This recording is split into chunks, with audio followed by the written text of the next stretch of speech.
Welcome to the Tech Egg. Don't get scrambled. Enjoy the video. You start by cutting off the air source and bleeding the gun. Safety first because residual pressure will throw parts.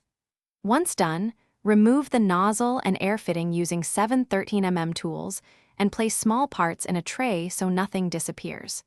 You should inspect the inlet screen and O-rings immediately because those wear fastest. Replace any brittle seals. Make sure to document part orientation with photos as you go so reassembly is straightforward, and you won't guess later. You now remove the valve spool and spring to examine wear patterns. Scuffed spools cause leaks and poor spray. Use solvent to dissolve varnish and blow passages dry because contaminants prevent seals from seating properly.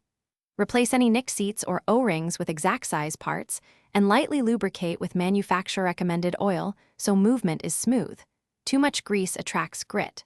Once the internal parts move freely and seals compress uniformly, you're ready to reassemble in reverse order.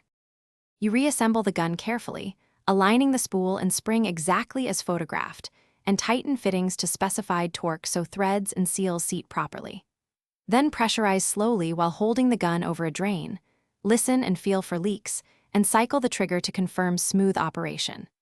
If performance remains poor or you hear hissing, isolate whether inlet, trigger, or nozzle leaks by applying soapy water. Once located, replace the corresponding O-ring or relap the seat, and retest until operation is solid. Thanks for watching. Consider subscribing if I helped unscramble your problems.